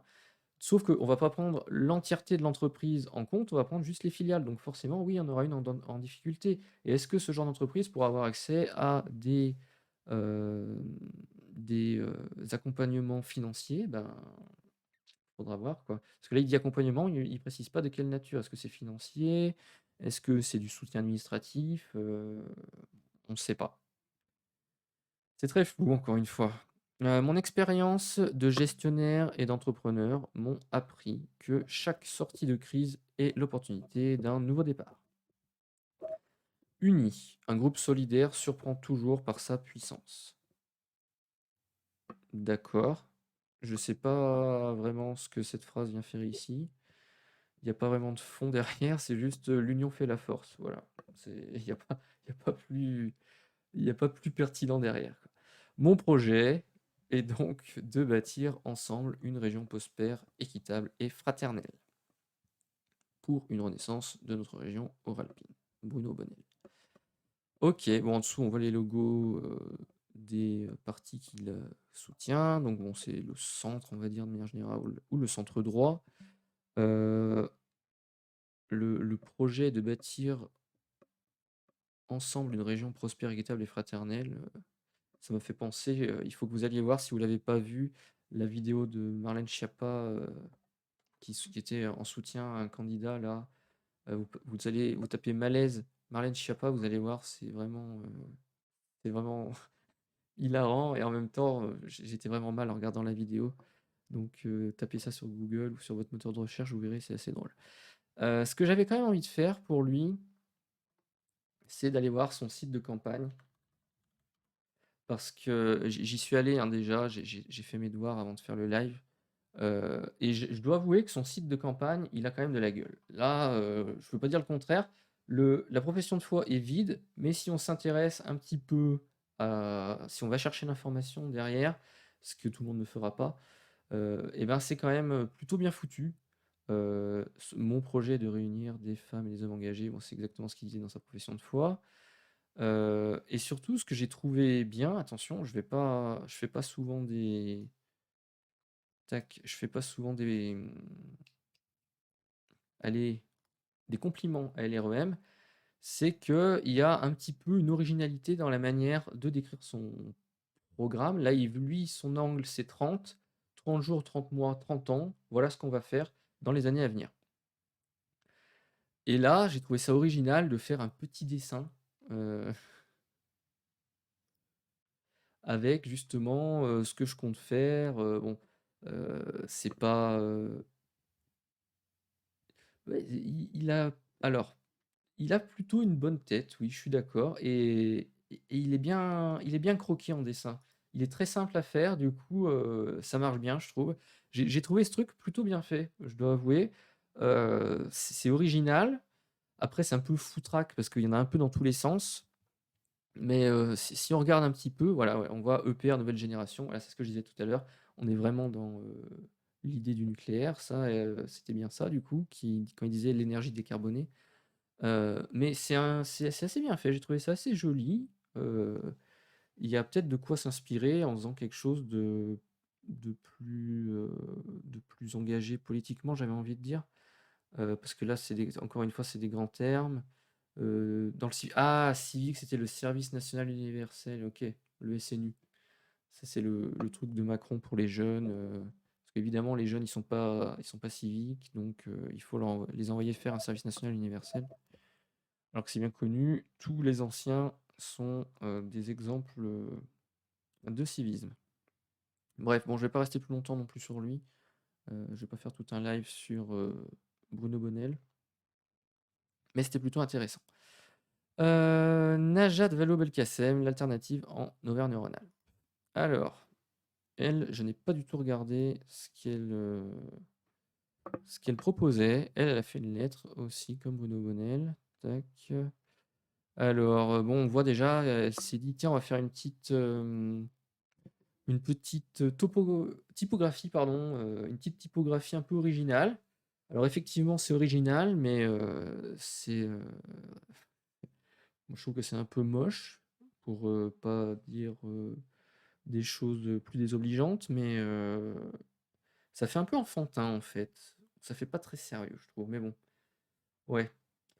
Et puis les couleurs derrière, les formes géométriques qu'il y a, je sais pas trop à quoi ça correspond. Le rose, évidemment, parti socialiste. Peut-être le vert, ça peut être l'écologie, et puis on pourrait croire que c'est une rivière un petit peu. Par contre, si vous avez une idée du jaune derrière, le jaune, ça peut j'ai l'impression que ça représente assez bien la démocratie en général. C'est peut-être moi qui ai des tropismes de la France insoumise là-dessus. Et puis gilet jaune peut-être, je sais pas si elle a voulu faire un clin d'œil là-dessus, mais c'est assez, ouais, je sais pas, assez original et pas très inspiré, je trouve, mais bon. Bon, après Najat Vallaud-Belkacem, pour revenir un petit peu sur elle, elle a été ministre d'Hollande pendant 5 ans, d'abord ministre de l'égalité femmes-hommes et après elle a été ministre, de l'enseignement, de l'éducation nationale, pardon, de l'éducation nationale. Elle s'en est pris plein la gueule quand même à plusieurs reprises, il faut l'avouer, parce qu'elle était, la cible bien souvent de la droite et de l'extrême droite, en tant que femme, je veux dire, femme racisée. Heu et puis, voilà, mais elle a pas pour autant, alors si, elle avait fait un truc intéressant, par exemple, elle avait fait l'ABCD égalité, pour justement travailler là-dessus à l'école, sur ces questions d'égalité de genre à l'école. Mais c'est une mesure qui a été, retoquée au bout d'un an, qui a pas été suivie des faits parce que, aucun courage politique de la part d'Hollande, qui a pas du tout soutenu, sa ministre, là-dessus. Et puis il y avait évidemment à l'époque, il faut se rappeler du contexte un petit peu, la Manif pour tous qui avait, commencé à sortir les drapeaux, sortir dans la rue parce qu'il y avait eu, le mariage pour tous qui avait été lancé par Christiane Taubira. Donc il y avait pas eu un gros, gros courage politique d'Hollande derrière, qu'il avait pas trop soutenu. Et j'avoue que, pour dire ce qu'elle a fait, elle, lorsqu'elle était ministre de l'Éducation nationale, à part ça, je crois qu'elle a fait une réforme du collège, mais je sais plus exactement ce qu'il y avait dedans, donc ça m'a pas plus marqué que ça, j'avoue. Mais en tout cas, elle est de la région lyonnaise, elle, donc elle est du Rhône. Elle a été élue, pendant plusieurs années, je crois, elle était conseillère municipale à Lyon ou dans la banlieue lyonnaise, j'ai un doute d'un coup. Je vais aller voir, faire un juste, hop, petite session Wikipédia juste pour vérifier ça. Najat Vallaud-Belkacem, donc tac, tac, tac, porte-parole du gouvernement aussi. Adjointe au maire de Lyon, ouais, ouais, donc c'était bien à Lyon, quoi. Elle a bien été élue à Lyon et en plus, elle était, que je dise pas de bêtises, voilà, ministre des droits des femmes, de la ville, de la jeunesse et des sports de 2012 à 2014. Elle a été adjointe au maire à Lyon de 2008 à 2013, c'est-à-dire que c'était une cumularde. Heu, OK, tac, je bloque. Voilà. C'était une cumularde finalement. Donc elle arrivait, par, je ne sais quel miracle, à faire ministre et en même temps à être adjointe au maire de Lyon. C'est qu'elle doit travailler très, très fort. Bref. L'élection régionale a lieu les 20 et 27 juin prochains. Ensemble, nous allons décider de nos vies quotidiennes pour les 6 prochaines années, celles de 8 millions de Français et de Françaises qui ont en partage notre belle région. L'enjeu, au tournant de cette crise que nous venons de vivre, c'est de sécuriser notre avenir à toutes et tous. Cette ambition profonde du projet que nous soumettons à votre suffrage. C'est l'ambition profonde, pardon, du projet que nous soumettons à votre suffrage. Après des années d'une politique qui n'a pas su investir où il fallait, qui nous a donc fragilisés, nous avons besoin d'une région dynamique, solidaire, qui prépare l'avenir. Voilà, elle se tourne vers l'avenir, un petit peu dans la logique qu'on a vue tout à l'heure aussi d'Europe Écologie Les Verts. Nous avons besoin d'une région à gauche qui tient la promesse républicaine d'égalité, de mérite et de justice sociale, qui nous protège et nous apporte toutes les sécurités dont nous avons besoin dans la vie. Là, on est vraiment sur la ligne gauche républicaine, et je mets des guillemets aux deux. C'est la ligne quasiment Hidalgo, là. C'est-à-dire promesse républicaine d'égalité. euh, D'égalité, c'est bien, hein, mais ça reste très, très, très, très général. Égalité, ça veut dire qu'il faut avoir les mêmes possibilités qu'on vienne de zones défavorisées ou non. Ce qui n'est pas précisé ici que c'est ce qu'elle compte agir là-dessus. Elle parle d'égalité de manière générale. Le mérite, ça c'est, pardon, mais c'est une grosse blague. Le mérite, il suffit d'avoir lu un petit peu de sociologie, par exemple, ou juste une fiche Wikipédia sur la sociologie pour voir que l'école, même si elle permet à quelques éléments de s'élever socialement, c'est bien souvent un outil, une fabrique de la reproduction sociale. On sait que c'est bien souvent les enfants de cadres qui vont aller dans les classes prépa, les grandes écoles, etc. Alors que les enfants d'ouvriers, d'employés, ils vont se retrouver à l'université quand ils arrivent à faire des études supérieures. Parce que c'est pas encore gagné, ça c'est seulement à ce moment-là. Parce que bien souvent, là aussi, ce sont les enfants d'ouvriers et d'employés qui vont se retrouver dans les BEP, les CAP, parfois les bacs pro. Donc, bon, le mérite, en fait, il y a un gros déterminisme de la catégorie sociale à laquelle on appartient, à laquelle appartiennent les enfants. Donc, le mérite n'a pas souvent grand-chose à voir là-dedans, à part peut-être dans quelques cas. Enfin bon, je trouve que c'est un peu gênant de mettre ça en avant, mais en fait, elle essaie d'occuper le créneau finalement qui reste entre LREM et la gauche avec la France Insoumise, le PCF. Un petit peu Europe Écologie Les Verts parfois, parce que j'avoue qu'il y a une aile gauche Europe Écologie Les Verts, mais je sais pas si Fabienne Grébert en fait partie ou pas, je l'avoue. Mais du coup, elle essaie d'occuper cet espace, donc elle donne des gages sur nous, on est la gauche, mais un peu la gauche de droite, quoi. La gauche sauce Hidalgo, quoi. Celle qui dit que oui, la France Insoumise a des ambiguïtés, des choses comme ça, quoi. Bref, je vous ai descendu un petit peu la page, comme ça vous pouvez voir la farandole de logo en dessous, PS, PRG, donc Parti radical de gauche, qui est le centre-gauche. Cap Écologie, la GRS, j'en passe et j'en passe, je vais pas tous les faire, c'est un peu trop fatigant. Une éducation, une formation, un emploi stable, de la tranquillité, une assistance et un soutien lorsqu'on en a besoin, des soins de qualité, un logement à soi, une retraite paisible, de quoi regarder l'avenir avec sérénité et confiance. Des sécurités nouvelles, c'est ça notre vision du progrès social. C'est pourquoi j'ai rassemblé toute la famille républicaine, laïque, sociale, écologiste, humaniste. Voilà, là en général, quand vous voyez laïque, euh, bah ouais, on est sur la gauche sauce printemps républicain, Valls, des choses comme ça. Moi, je j'ai pas de problème à me dire laïque, hein, mais il y a eu une OPA de ce genre de personnes sur le terme gauche laïque, politique laïque, militant laïque. Qui fait que, on reconnaît très facilement l'orientation politique, de ces individus, avec, l'usage de ce qualificatif, quoi. Après écologiste, bah, ça le dit, ça mange pas de pain. Humaniste, ça c'est pareil, ça mange pas beaucoup de pain. À Grenoble, on a Éric Piolle qui parle d'arc humaniste. C'est très beau, mais c'est pas, ça a pas de contenu politique profond, quoi.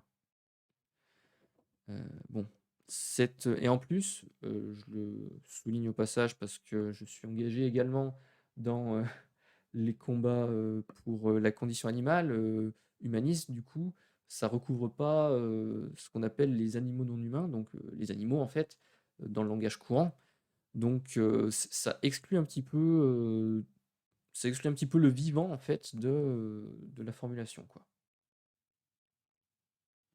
Ouais, c'est exactement ça, la gauche laïque face à la gauche, islamo-gauchiste. C'est exactement, cet ordre d'idées, quoi. C'est l'opposition, mais c'est quand même quelque part une vraie opposition, hein, parce que de là découlent, d'autres choses, qui sont, finalement ce qu'on pourrait dire, une gauche de droite et une gauche de gauche, quoi, et c'est aussi les gens, qu'on n'a pas forcément vus à la manif d'hier qui se revendiquent laïques, à la manif contre, les idées d'extrême droite et les libertés, quoi. Par contre, c'est ceux qui vont aller, directement aux manifestations des policiers, devant l'Assemblée nationale, quand les policiers vont clamer le problème de la police, c'est la justice, mettre la pression aux députés, enfin des choses comme ça, quoi. Bon, je reviens pas là-dessus. Cette gauche de la responsabilité, alors ça aussi, c'est le vocabulaire, on est responsable. En fait, il y a cette gauche qui se sent toujours, attaquée sur le fait de ne pas être compétente et qui se sent obligée toujours de donner des gages à tout le monde et y compris à la droite en disant: «Non mais nous on est responsables, on va bien gérer, c'est vraiment, quelque chose qu'on sait faire» et du coup, elles se sont obligées de dire responsabilité et en fait, tu vois derrière que c'est la politique de Hollande, mais déclinée ici à la région qui va être appliqué quand tu entends ça, quoi, tu le sais tout de suite. Mais aussi de l'espoir. C'est notre liste qui incarne aujourd'hui avec, des femmes et des hommes expérimentés, proches des réalités, qui ont du talent et du courage, une grande diversité de parcours, de professions ou d'âges. Je suis une femme de constance dans mes convictions. Je sais que je dois tout à la République, son école, ses services publics, ses valeurs. Une femme engagée pour cette région depuis plus de 15 ans. J'ai montré que j'étais solide dans l'action, avec l'intérêt général comme seul objectif et un immense désir de concorde. Là, on est dans voter pour moi, j'ai été ministre, j'ai eu des responsabilités, ce sera bien pour tout le monde et ce sera bien pour vous. Mon engagement sera sans faille pour construire un grand projet collectif et rassembleur pour notre région, au service de tous, au service de chacun. À l'heure où tout nous pousse à nous séparer les uns des autres, je veux au contraire travailler ensemble, vivre ensemble, inventer l'avenir ensemble. Bon, OK, c'est très beau. Alors, eux, ils ont décidé d'avoir un axe en 5 priorités. Nous nous engageons sur 5 priorités. Alors, il y a le séparatisme aussi, ouais, c'est dans le vocabulaire, ouais. Donc, priorité, c'est quelle heure déjà? C'est bientôt 16 heures et j'en suis à combien? J'en suis à 5 sur 9. Ouais, je pense que je vais couper en 2. Je pense qu'on va finir Najat Vallaud-Belkacem et on va arrêter après et puis je recommencerai, un autre moment dans la semaine. Il faut que je trouve un autre moment, mais on va faire comme ça parce que sinon ça sera beaucoup trop long et beaucoup trop, fatigant. Alors, l'emploi, le travail, la formation, c'est la sécurité de notre avenir. Nous garantirons l'accès au premier emploi de tous les jeunes de 18 à 30 ans dans la région par la formation professionnelle et l'apprentissage. Attention, ils garantissent l'emploi par la formation. Donc en fait, ils garantissent rien du tout. Ils garantissent la formation, ils garantissent pas l'emploi. S'ils voulaient garantir l'emploi, ils diraient: «On va proposer», enfin elle dirait, aussi parce qu'il y a Najat Vallaud-Belkacem dedans, elle dirait: «On va proposer que la région soit employeur en dernier recours», par exemple. Ça, c'est une proposition, qu'on fait à la France insoumise, par exemple, c'est la garantie emploi. Mais là, on n'est pas dans cet ordre d'idée. Là, on est juste sur on va faire de la formation parce qu'en fait, le problème, si les gens ils trouvent pas de travail, c'est qu'ils sont pas formés. Alors qu'on sait bien qu'il y a un décalage énorme entre le nombre de demandeurs d'emploi et le nombre d'offres d'emploi, hein, qui est, bien, bien inférieur. C'est de l'ordre de centaines de milliers, alors que le nombre de demandeurs d'emploi c'est de l'ordre du million. Mais voilà, c'est pas grave, c'est la formation qui manque et puis si vous n'y arrivez pas, faites votre start-up, vous finirez bien par, gagner 2-3 sous comme ça. Bon, Pour lever tous les freins à l'embauche, nous prendrons en charge la formation, le logement, le déplacement ou la période d'essai lorsque c'est nécessaire. Ils vont prendre en charge la période d'essai. Je La région devient un partenaire de confiance pour débuter sa vie professionnelle. Ça veut dire quoi? On prendra en charge la période d'essai. Ça veut dire qu'ils vont payer les entreprises pendant la période d'essai? Enfin, payer l'équivalent du salaire aux entreprises pour la période d'essai? Là, j'avoue que ouais, c'est ça, hein. OK. C'est vrai que, encore une fois, pourquoi on peut imaginer d'aider les entreprises de 1000 manières différentes, mais quand on met pas des critères ou des conditions sur cette aide, je trouve toujours ça gênant, quoi. On prend en charge, la période d'essai. Si on prend en charge la période d'essai, je sais pas moi, de personnes qui sont embauchées chez Amazon, tiens, ou par exemple, je sais qu'il y a des locaux d'Amazon, des hangars d'Amazon dans la Drôme, par exemple. Non, enfin, on va pas une multinationale qui fait, des milliards de bénéfices, on va pas prendre en charge une période d'essai. Donc s'ils veulent le faire, déjà je trouve l'idée assez moyenne, mais autant mettre de l'argent, en ayant des contreparties, quoi. Enfin bref, on a compris, je pense, l'idée. Le service public, la solidarité, la proximité, c'est la sécurité de notre quotidien. Nous voulons pour tout habitant une vie protégée, à commencer par le logement à soi. Nous soutiendrons la construction, faciliterons l'accès à la propriété, aiderons à la rénovation thermique. Les transports du quotidien seront fiables et accessibles afin que chacun puisse vivre et travailler librement dans la région. Nous rebâtirons des services publics de proximité. Bon, alors ça c'est bien, hein, de faire des services publics de proximité. C'est juste dommage que sous Hollande, il y ait eu des politiques, d'austérité, de rigueur budgétaire qui est justement fait qu'il y a moins de services publics, et moins de bâtiments. Mais bon, on va dire que c'était pas sa faute à elle. Après sur le logement, que tout le monde soit propriétaire, pourquoi pas?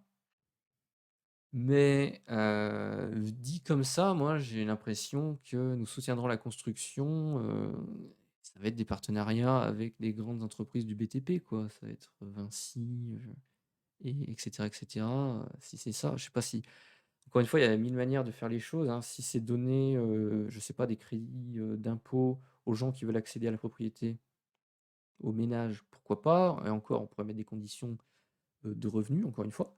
Mais si c'est pour donner de l'argent à Vinci, des choses comme ça, bof bof, quoi.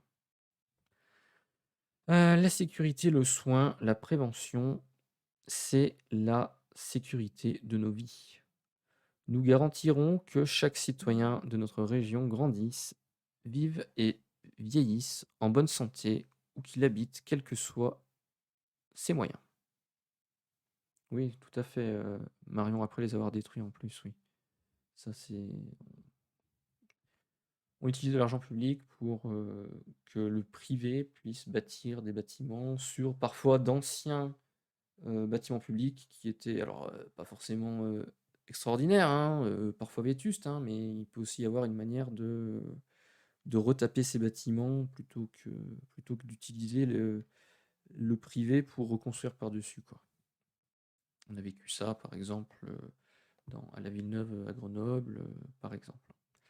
Je vais donner trop d'exemples non plus. Oui, c'est ça, c'est la spéculation immobilière qui est en jeu là-dedans, hein.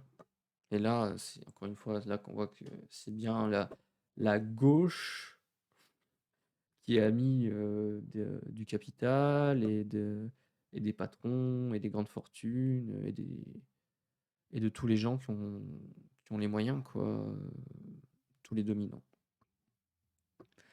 Donc, tac, tac, tac, ouais, bon, le bien vivre, le buen vivir, ça c'est bon. Najat Vallaud-Belkacem, elle le met dans sa profession de foi. Bien vivre, elle dit pas qu'elle va améliorer les conditions euh, pour les pauvres, pour les plus démunis, les précaires, les chômeurs.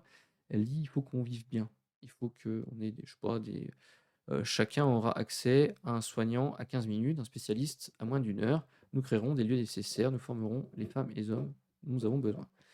Bon, là, sur la santé, OK, mais parfois, le bien vivre, ça peut être des choses très, superficielles, comme, mettre des jolis bancs, et d'avoir des jolis parcs dans le centre-ville, de certaines villes, par exemple. Donc ça concernera toujours, les urbains et les CSP+, quoi. C'est là que c'est dérangeant. L'éducation, l'écologie, l'innovation, c'est la sécurité de nos enfants. Voilà, on revient alors là, on est vraiment dans la même idée que tout à l'heure avec Fabienne Grébert sur, demain, l'écologie, c'est les enfants, quoi. Nous voulons pour nos enfants, d'où qu'ils viennent et où qu'ils grandissent, un avenir serein. Nous investirons pour des lycées, des campus et des équipements scolaires, universitaires et numériques de haut niveau.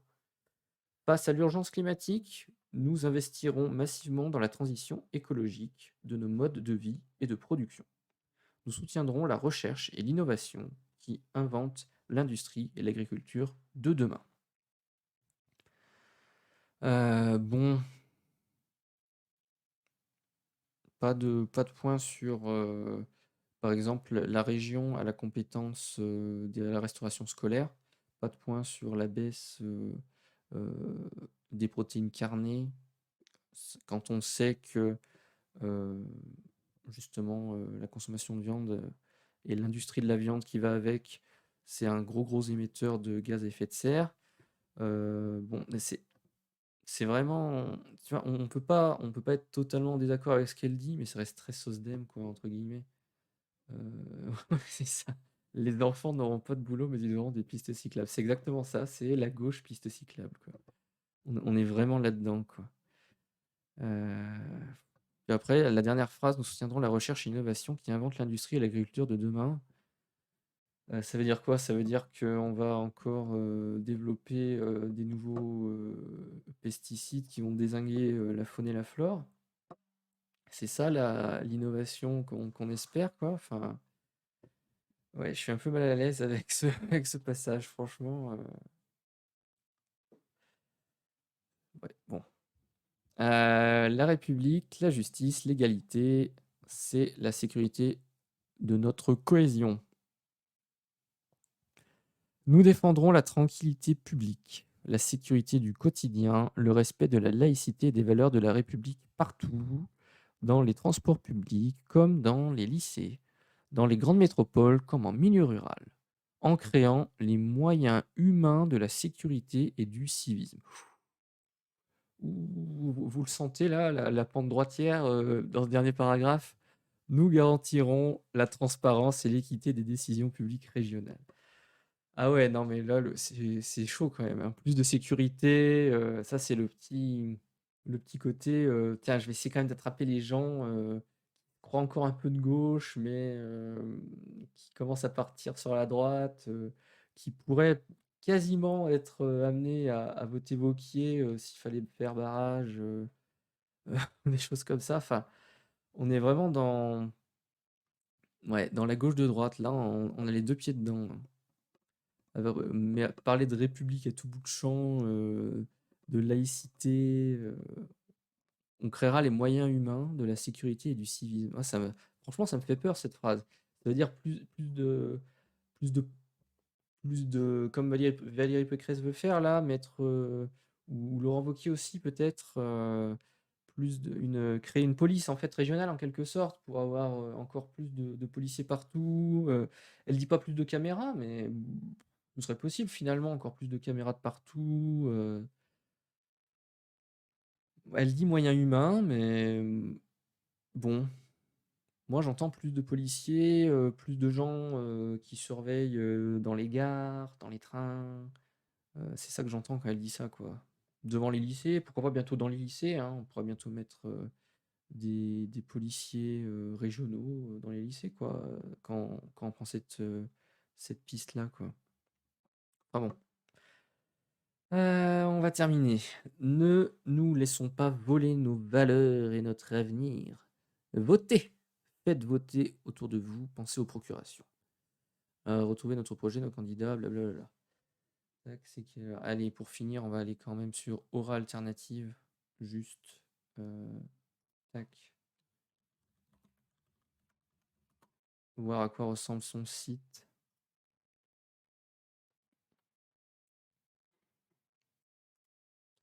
Alors, Aura Alternative. Oh, tiens, parole de soutien de Christiane Taubira. Eh ben, dis donc. Christiane Taubira, c'est pas la gauche-gauche, hein, quand même. Alors, Style Virgin qui met: «Mais la sécurité, c'est une compétence de la région, point d'interrogation». Eh ben, non, pas trop. Hem, En gros, la région peut mettre les moyens pour la sécurité à 2 endroits, là où elle a des compétences particulières comme les trains, c'est elle qui, cogère avec la SNCF, notamment les lignes TER, donc la sécurité à bord des TER et puis, la sécurité dans les lycées. Donc, mettre des caméras, par exemple, à l'entrée des lycées, mettre, des personnels de sécurité, aux abords des lycées, ça, c'est elle qui peut gérer ça. Mais en général, c'est pas la région qui gère la sécurité, non. Ça, par contre, c'est une vraie rhétorique de la droite et de l'extrême droite, de parler de sécurité, de sécurité, de sécurité, parce que de toute façon, ils en parlent tout le temps. Ils adorent ce sujet, ils adorent le mettre, de partout dans les médias. Mais, ils en parlent dans le cadre des régionales, alors qu'il y a pas une grosse compétence des régions, concernant la sécurité, quoi. C'est juste, une stratégie, heu, médiatique, politique pour, parler de thèmes qu'ils aiment bien, quoi. Donc tout ce qui est vidéosurveillance dans la ville, ça relève pas de sa compétence? Non, il me semble pas, non. Les maires, par contre, peuvent, mettre, de la de la caméra de surveillance dans les villes. Ça, oui. C'est la mairie, mais je crois pas que ce soit les régions qui gèrent ça.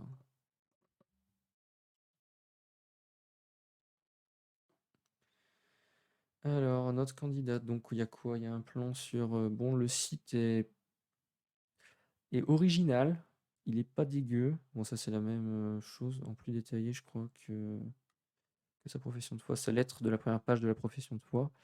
Mais par contre, la typo, franchement, ça ah non, ça va pas, quoi. Ça fait enfantin, ça fait, on dirait qu'on va parler à des j'allais dire des collégiens, mais même pas, quoi. On dirait qu'on va parler à des enfants de primaire. On peut cliquer? Non, on peut pas cliquer. Ah si, on peut cliquer, mais pas département par département. Alors, on a les têtes de liste pour, tac, OK. Ah pardon, je vais aller voir en Isère. C'est qui? Marie-Noëlle Battistel, chef d'entreprise députée de l'Isère. Bah oui, bien sûr. Ça, c'est sûr que le cumul, ce serait bien, quoi. Christophe Bouillet, 43 ans, employé de banque, maire de Chasse-sur-Rhône. Bah, allez, hop, encore un peu de cumul. Ça, c'est parfait. Ok, est-ce que ça parle d'idées un petit peu, quand même?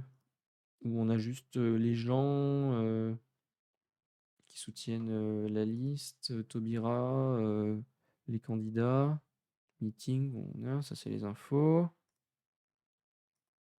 Oh là là, Taubira. Il y en a qui veulent Taubira pour 2022, franchement. Ah, l'insoumis Kotarak. Non, bah du coup, non. Kotarak, il a dit qu'il était plus insoumis. Du coup, quand t'es plus insoumis, bah t'es soumis, hein. Moi, c'est comme ça que je le vois. Non, mais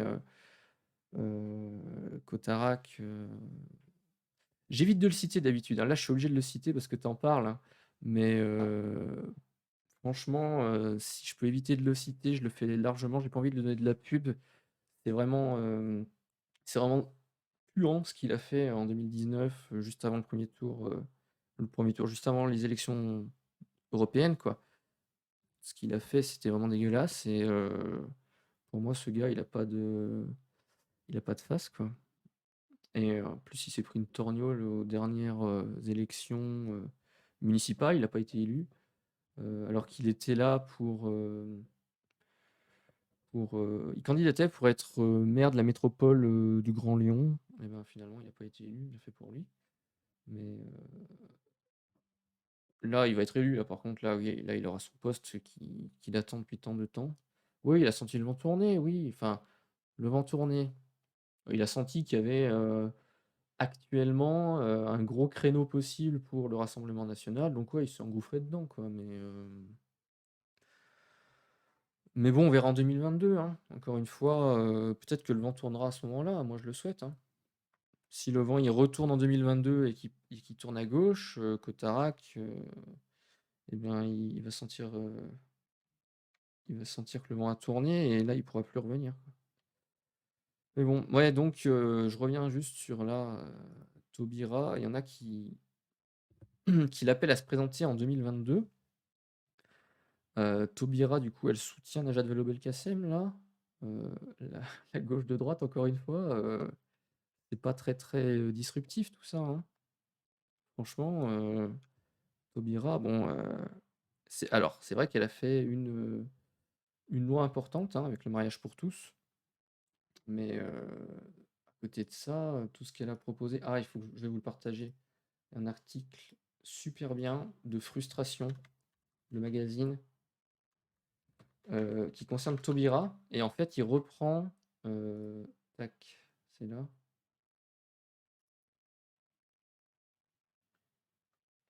Il reprend tout ce qu'a fait Taubira. Tac, bah, je vais même le mettre là, tiens. Quand elle était, présidente, non, quand elle était candidate à la présidentielle, quand elle était, ministre, des choses comme ça et en fait, il démontre totalement le fait que ce soit un recours possible pour les gens qui soient vraiment de gauche, en 2022, quoi. Heu, le mariage pour tous, ils ont fait traîner ça pendant longtemps pour montrer que c'était eux la caution de gauche, c'était eux la vraie gauche, mais en fait, ça a permis de se cristalliser et de se mettre en place des gens, comme la Manif pour tous, comme, Civitas qui est un petit peu, revenu sur le devant de la scène, comme, il y avait qui encore? Sens, commun, bon et puis après la droite, Fillon, Wauquiez qui a surfé là-dessus, aussi, juste avant les régionales et du coup, il y a le magazine Frustration qui a fait, tout un article là-dessus. Il reprend son programme de 2002 parce que Taubira était candidate en 2002 et quand on le regarde, ce programme, mais on comprend là que du coup, pour le coup, elle soutient Najat Vallaud-Belkacem, quoi. C'est, du programme, de la gauche, piste cyclable, je sais pas comment on peut l'appeler, la gauche de droite, la gauche piste cyclable, la gauche, républicaine, avec, des gros guillemets,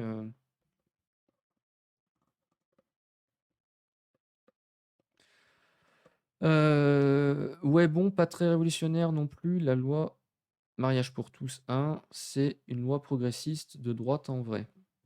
Alors de droite, quand on voit tout ce que la droite a mis dans la gueule de Taubira, je sais pas si on peut dire de droite, mais la version qui a été votée par les socialistes, sous Hollande, c'est clair que c'est pas un truc, alors, ouais, il y a 2 choses à distinguer. Déjà, dans la logique, ça, c'est clair que c'est pas révolutionnaire d'avoir un mariage, pour tous. Après, dans l'aspect législatif, ça, c'est clair que la loi est pas extraordinaire.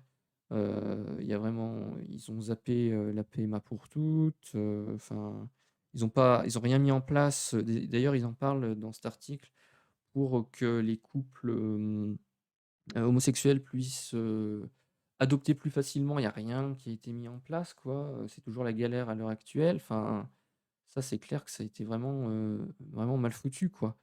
Donc ils se sont donné une posture de gauche avec cette loi, pendant qu'à côté, évidemment, CICE, loi travail, hem, envisager, ils envisageaient de faire la déchéance de nationalité, enfin des trucs, de droite, quoi. Donc c'était vraiment le bouclier mis en avant au tout début du mandat, mais tout le monde a compris que Hollande, c'était un guignol, quoi. Sauf que après les gens, quand tu leur disais la gauche, ils te disaient Hollande, donc ils croyaient plus en la gauche. Et moi, je crois qu'il y a une vraie responsabilité de Hollande et des socialistes, qui ont mené cette politique en 2012 et 2017 dans la montée de Marine Le Pen, hein. Parce qu'il y a des gens qui étaient pas forcément, des gauchistes convaincus, quoi, mais qui se sentaient plutôt, bah, tiens, oh, ils en avaient marre de la droite, de Sarkozy, de tous les cadeaux qu'ils faisaient au patron. Ils ont voté à gauche et la gauche a fait exactement la même politique derrière, la même politique économique que Sarkozy. Du coup, évidemment qu'après ils vont plus aller revoter, ils vont pas revoter à droite parce que Sarkozy, ils ont vu que c'était une politique pour les plus riches. Ils vont pas voter à gauche parce que Hollande a fait la même politique. Donc oui, ils peuvent se retrouver à l'extrême droite après. De droite dans le sens où elle crée de la norme, c'est qui lui donne plus de force plutôt que de casser la puissance de la norme, voire de casser la norme. Oui, oui, oui, d'accord.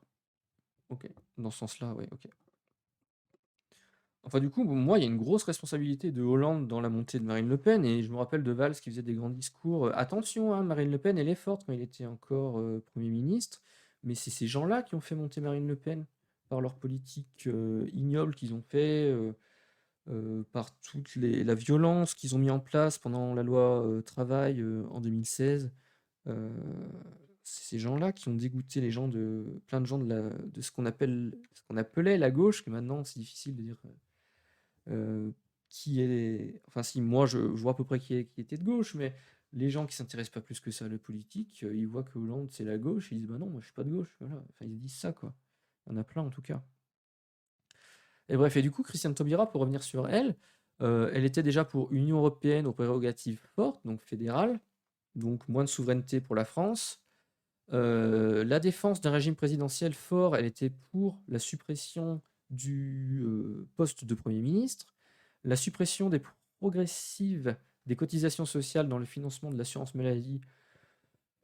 Les cotisations sociales, ça c'est le truc, c'est vraiment la gauche, quoi. C'est le communisme, si tu veux enlever ça, tu renifles facilement que c'est la gauche bourgeoise, quoi. La baisse de l'imposition des plus riches, bah oui, évidemment, les pauvres, c'est dur la vie. La défense de la retraite par capitalisation pour les revenus aisés, bah, ça c'est encore un coup de cutter dans l'égalité concernant la retraite par répartition, alors que la capitalisation, ça fait toujours plaisir aux groupes privés. C'est eux qui vont spéculer là-dessus, quoi. Hollande a fait monter Mélenchon à 20% surtout. Oui, alors probablement, probablement. Hamon aussi, en étant aussi peu, comment dire, je dirais pas compétent, mais en arrivant aussi peu à mobiliser son propre camp. Mais Marine Le Pen, elle a jamais fait un aussi gros score à la présidentielle qu'après le quinquennat de Hollande, donc lui, il faut le voir, hein. C'est pas un hasard, hein.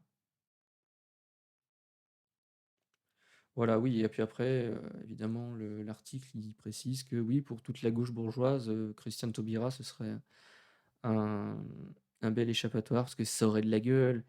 C'est une femme racisée, une poétesse, elle parle super bien, donc voilà. Et en fait, il voit la politique que sous l'angle de la personnification, mais pas des idées que porte Christiane Taubira. Ça, c'est une certaine gauche, et les médias, là, eux, euh, c'est les champions de ça, de pas parler des idées, mais de parler des personnes, quoi. Bon, bref, je me suis quand même vachement égaré. Donc, tac, le site de Najat Vallaud-Belkacem, est-ce qu'il y a des idées là-dedans? Le projet, est-ce qu'il y a, ouais, il y a quelques trucs quand même. Ah, elle a fait un programme complet. Ouais, donc il y a les 5 trucs, c'est les 5 priorités de tout à l'heure, ça. Ouais. Ah oui, et en plus des priorités, elle parle d'économie, alternative sociale, ça, on en parlait déjà tout à l'heure pour la santé. Alternative écologique, ok, et ouais, donc le jaune, c'était bien la démocratie, alternative démocratique et citoyenneté, c'était bien ça. Ok, ok, ok. Et ouais, je ne sais, Steve Virgin qui dit, je ne sais même pas ce qu'est l'idéologie de Taubira, et je crois que personne ne sait, parce que déjà, elle la met pas spécialement en avant, et les médias font rien pour soit enquêter, analyser ce qu'elle pense, soit lui poser des questions justement sur ce sujet, quoi. Quand elle sort des livres, on lui parle pas trop de ce qu'elle pense, on lui parle plus de alors, est-ce que vous condamnez les propos de machin? Alors, est-ce que vous êtes d'accord avec Emmanuel Macron? Alors, Anne Hidalgo, est-ce que c'est le recours de la gauche pour 2022? Enfin, ce sera des questions comme ça, quoi. Donc, c'est pas des questions de fond. Bien, et ben voilà pour Najat Vallaud-Belkacem. Bon, je pense qu'on va arrêter là. C'était bien long. Ça va, c'est pas pire que la première fois, mais euh, je commence à fatiguer. Ma voix commence à fatiguer, ça commence à être long. Ah, il reste que trois. Ouais, tant pis. Il reste que trois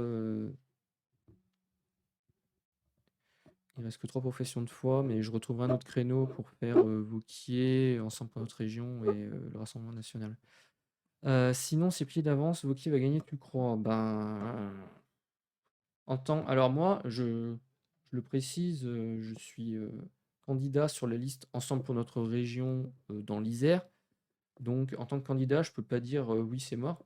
Mais effectivement, il a une très grosse avance, hein, ça on peut pas le nier. On fera notre possible pour faire en sorte que ce soit pas lui, mais ça va être difficile quand même d'aller le déboulonner. Il a des moyens de communication vraiment importants. Il a accès aux médias, c'est une personnalité nationale. Les gens, quand tu regardes les enquêtes d'opinion, sont plutôt satisfaits hein, de ce qu'il a fait pendant les 5 dernières années, les 6 dernières années, c'était en 2015. Donc, c'est jamais totalement cuit, mais ce sera vraiment difficile, quoi. On pourra peut-être en reparler. Je ferai peut-être un débrief après les élections pour reparler de ça. Si je regarde, je ferai peut-être un débrief après les élections pour débriefer justement les résultats, quoi, voir ce qui s'est passé, quels sont les scores, qui est en position de force ou pas. Je voulais juste, on va revenir sur le sondage de tout à l'heure, mais donc, deuxième tour, Laurent Wauquiez est donné à 34%. La liste d'union de la gauche, parce que on peut facilement supposer qu'il y aura une fusion à l'entre-deux tours, sachant qu'il faut avoir fait plus de 5% pour pouvoir fusionner, et plus de 10 pour pouvoir se maintenir. Donc il y aura probablement une fusion au second tour. La liste de gauche, dans les sondages, elle est qu'à 27%, Cotarac pour le RN à 23% et l'REM à 16%. Donc il y a toujours 7 points de retard, quoi, ce qui est, ça reste des sondages, hein, mais ça fait longtemps qu'on a le même écart, donc ce sera vraiment difficile d'aller le récupérer. Il reste que 2 semaines avant le second tour. Le premier tour, c'est le 20, le deuxième, le 27, mais ça fait que 2 semaines pour rattraper ces 7 points d'écart, quoi. Ça sera pas facile, ça c'est évident.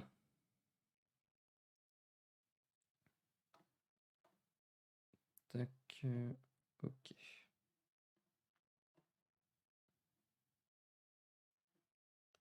Bien, et ben l'union de la gauche, c'est avec ou sans LFI. Alors, je vais vous montrer. Ouais, non, je peux tout simplement faire comme ça. Hop, voilà. Ça, c'est la liste donc, où il y a la France Insoumise dedans. Pour les régionales. Pour les régionales, donc, on a la France Insoumise, le PCF, Ensemble et Génération Climat, qui sont dans des listes communes. S'il y a fusion au second tour, a priori, il y aura la France Insoumise dedans. Parce que logique de liste générale avec des candidats de la France Insoumise, logique de vouloir, mine de rien, avoir des élus, hein. C'est aussi la logique de la France Insoumise, c'est pas d'être juste dans l'opposition dans la rue. La question, clairement, éthique, on peut dire, quasiment et politique, c'est de savoir avec qui on va fusionner et sur quelle base, quoi. Après, il y a deux possibilités, hein. Soit on fusionne avec, bah, du coup, ce sera Najat Vallaud-Belkacem et Fabienne Grébert, donc PS, ELV pour faire simple, pour faire court. Soit on fait une fusion, ce qu'on appelle une fusion technique, où on fusionne juste les noms, et donc on fusionne pas le programme. C'est-à-dire que on se dit: «OK, on y va ensemble» et puis après, si, on a la majorité, on gouvernera, en arrivant à mettre en commun ce qu'on peut arriver à faire. Mais, moi, si je suis à la France insoumise et que je suis élu, après, derrière, je ne défendrai pas forcément les idées du PS pour autant.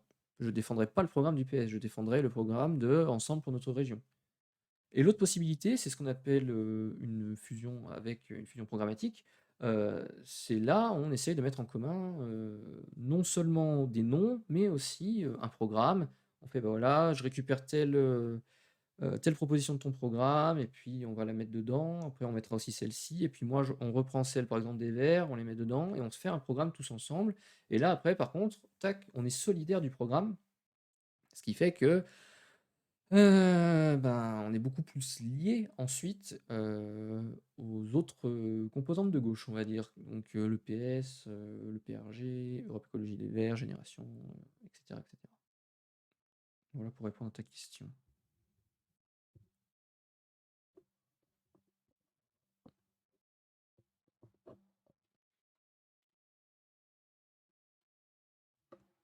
Bah, je t'en prie. Je sais pas si vous avez d'autres questions dans le chat, sinon je vais clôturer cette session, d'ici là. Alors je vais regarder, on refera, enfin je referai, un live avec les autres professions de foi dans la semaine qui arrive. Je sais pas encore quel jour. Peut-être vendredi, juste avant justement la trêve électorale, parce que après le week-end, on peut plus parler d'élections le samedi, dimanche. Donc ce sera peut-être vendredi, mais c'est à confirmer, pour faire les 3 dernières professions de foi qui restent. Et puis comme ça, on pourra aussi échanger éventuellement sur, bah, justement sur l'élection qui arrivera. Peut-être parler des départementales, pourquoi pas? Là, j'en ai pas parlé parce que forcément, en tant que candidat au régional, je m'intéresse plus au régional, mais on pourrait parler des départementales, en Isère ou ailleurs, ou des régionales ailleurs aussi. On pourra peut-être passer plus de temps sur des questions et des échanges. Donc, je pense, c'est pas sûr, mais peut-être vendredi. N'hésitez pas du coup à me suivre sur Twitch pour, être tenu au courant, ou aussi sur Twitter. Je mettrai une annonce du coup, du prochain, live, que je ferai. Si vous ne me suivez pas, sur Twitter, vous pouvez aussi me suivre, du coup, bah, sur Twitter, sur Facebook. Mon compte Facebook, c'est mon compte privé, mais, je parle beaucoup de politique dessus. Et puis j'ai aussi un compte Insta, mais je parle un peu moins de politique dessus. Bref, voilà, donc, c'est vraiment, si vous voulez me savoir la prochaine fois qu'il y aura un live, n'hésitez pas à me suivre sur Twitch et Twitter. Voilà.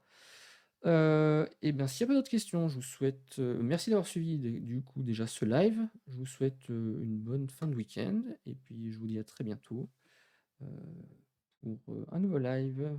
Salut et merci.